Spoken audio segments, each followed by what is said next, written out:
세계사는 로빈. 압도적인 영상미와 숨막히는 서사로 전 세계 관객들의 시선을 사로잡은 영화 오디세이.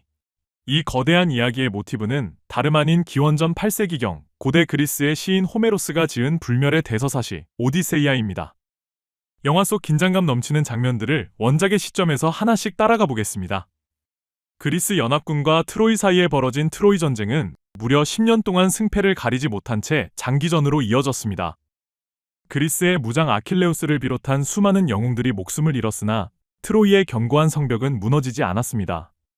이 지루한 전쟁을 끝낸 인물은 바로 이타카의 왕이자 지략가였던 오디세우스였습니다.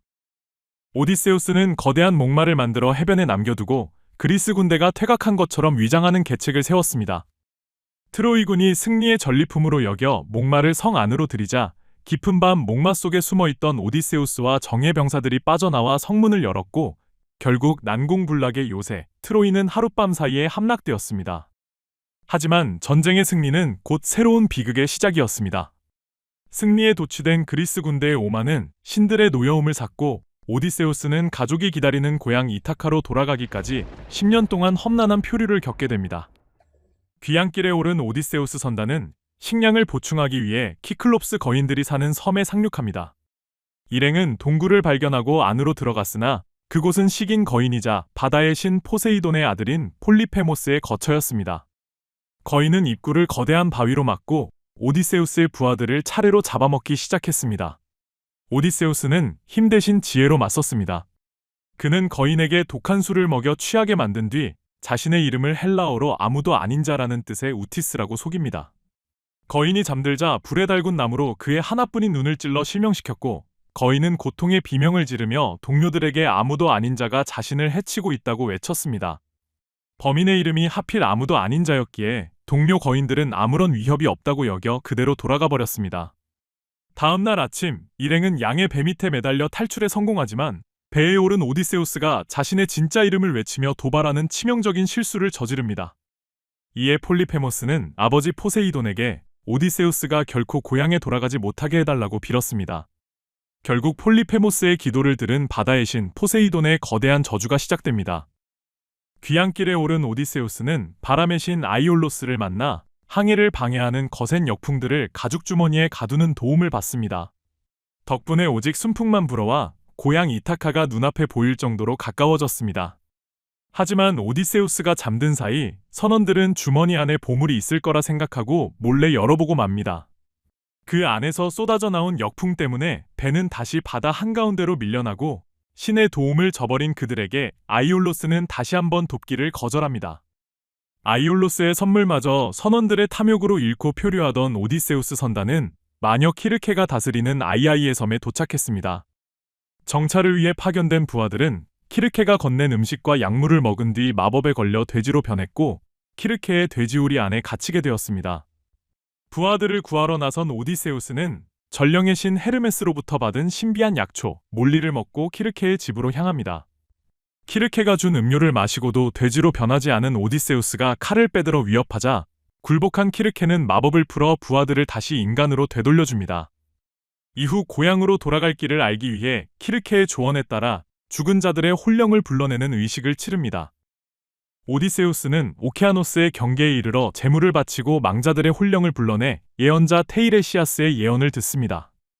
예언자로부터 모든 동료를 잃고 홀로 돌아갈 것이며 고향집은 약탈자들로 인해 위기에 처해 있을 것이라는 경고를 듣습니다. 또한 그곳에서 트로이 전쟁의 전우였던 아킬레우스와 아가멤논, 그리고 자신을 기다리다 세상을 떠난 어머니의 영혼과 조우하며 깊은 슬픔을 겪습니다. 저승을 벗어난 일행 앞에는 지중해의 극한 해역들이 이어졌습니다. 치명적인 노랫소리로 선원들을 유혹해 배를 난파시키는 세이렌의 구역에서는 선원들의 귀를 밀랍으로 막아 소리를 차단했습니다. 노래를 직접 듣고자 했던 오디세우스는 자신을 돛대에 단단히 묶도록 지시하여 유혹을 이겨냈습니다. 위험한 해협을 지나게 된 오디세우스 앞에는 한쪽에는 모든 것을 집어삼키는 거대한 소용돌이 카리부디스가, 반대쪽 절벽에는 머리가 6개 달린 괴물 스킬라가 도사리고 있었습니다. 배 전체가 침몰하는 파멸을 피하기 위해 오디세우스는 스킬라 쪽 항로를 택했고 6명의 부하가 희생되는 비극을 겪으며 해협을 통과했습니다. 이후 태양신의 섬에 도착하자 굶주림에 지친 부하들은 절대 손대지 말라던 예언자의 경고를 어기고 태양신 헬리오스의 소를 잡아먹었습니다. 이에 분노한 제우스의 벼락으로 배는 난파되었고 경고를 지킨 오디세우스 홀로 살아남은 채 모든 부하와 함선을 잃게 되었습니다. 난파되어 홀로 당도한 오기기아 섬에서 바다의 요정 칼립소는 오디세우스에게 반해 영원히 늙지 않는 불로불사의 삶을 제안하며 붙잡아둡니다. 그러나 오디세우스는 필멸의 인간으로 남아 고향과 가족에게 돌아가기를 원했습니다. 그는 7년이라는 긴 시간 동안 매일 해변에 앉아 고향 이타카 쪽 바다를 바라보며 눈물을 흘렸습니다. 마침내 오디세우스의 수호신인 아테나의 청을 들은 제우스가 헤르메스를 보내 칼립소에게 방면을 명했고 오디세우스는 뗏목을 만들어 섬을 떠날 수 있었습니다. 오디세우스가 바다를 떠도는 동안 고향 이타카의 궁전은 파멸 직전의 위기에 놓여 있었습니다. 오디세우스가 전사했다고 확신한 인근 귀족 108명이 궁전에 난입해 가축과 재산을 탕진하며 왕비 페넬로페에게 자신들 중 한 명과 재혼할 것을 강요했습니다.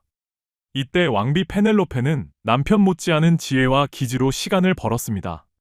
그녀는 시아버지의 장례 수의를 모두 짜고 나면 구혼자 중 한 명을 선택하겠다고 선언했습니다. 그녀는 낮에는 사람들의 눈앞에서 정성껏 배를 짰지만 밤이 되면 등불 아래서 낮 동안 짠 배를 몰래 풀어헤치는 일을 반복했습니다. 페넬로페는 이 기발한 계책으로 무려 3년이 넘도록 정절을 지키며 남편의 귀환을 기다렸으나 한 시녀의 밀고로 비밀이 탄로나면서 궁지에 몰리게 됩니다. 전쟁 10년, 방랑 10년을 거쳐 무려 20년 만에 고향 이타카에 발을 디딘 오디세우스는 여신 아테나의 도움으로 늙고 초라한 거지의 모습으로 변장했습니다. 구혼자들의 세력이 막강했기에 은밀히 내부 상황을 살피기 위함이었습니다.